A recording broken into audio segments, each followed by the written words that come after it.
When you go outside after the rain, there is a big mud puddle.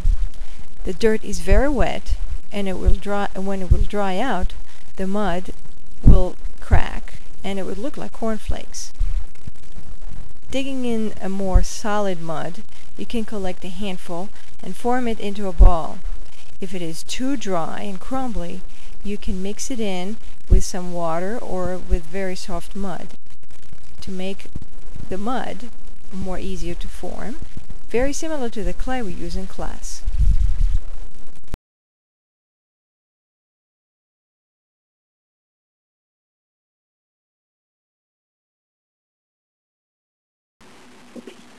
Break a piece of clay from the big chunk and roll it in your fingers to shape it like a cylinder until it's comfortable to work with at about the width of your hand. You're going to start rolling your coil from the beginning of the board. Start with the end that is closer to you. Put your tip of your fingers and roll it all the way to the base of your hand. Put a little bit of pressure while you're rolling it. Don't press too hard, not too light. When it gets wide enough, you can use both hands.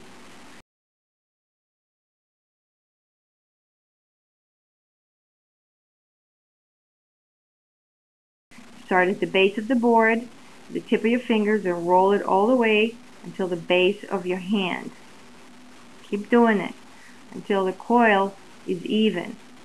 It should be as thick as the base of your finger or even thicker. We want to have a nice even coil, and if it gets some areas that are narrower than others, you should work on only the areas that are thicker. You should roll with your hands only on the areas that are thicker. Very carefully roll the whole coil from the tip of your finger until the base of your hand, until you get a nice even coil all the way around. Now I'm going to demonstrate how to use your coils to build a cylinder.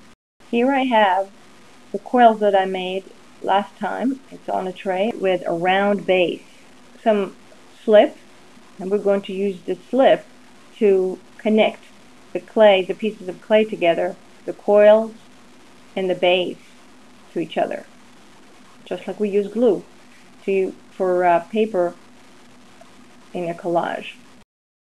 Techniques to connect coils. First you need to score, you need to slip, you need to stack, and you need to secure. That's what we call the 4 S's. We are going to start with scoring. Scoring is like scratching the surface of the clay. I'm going to use the stiff brush. You guys are going to use toothbrushes to score the clay. I'm going to score it right now. Scratch the surface where the first coil, is to be connected to the base all the way around the circle. Now I'm going to slip. Use the brush to put the slip on top of the area that I scored. We're going to score and slip at the same time. Then we're going to stack the coil right on top of the slip that I just put on the base where I scored.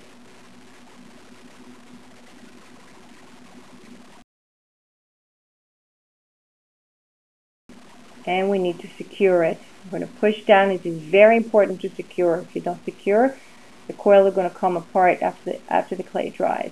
So you need to push. You're going to pinch the clays against each other, the two pieces. And then you repeat the same process again when you're putting in another coil. Scored, slip, and then stack and secure.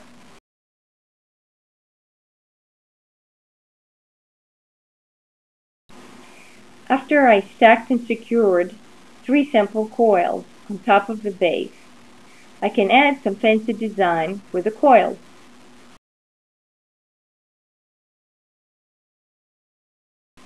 You can use your fingers to create gaps between the coils, like little holes, but don't forget to slip, score, stack, and secure the areas of the coils that touch each other. If the clay starts to crack while you're working with it, rub some slip or water on the cracked area. You can also make spirals with the coils and connect them by securing them onto the coils below.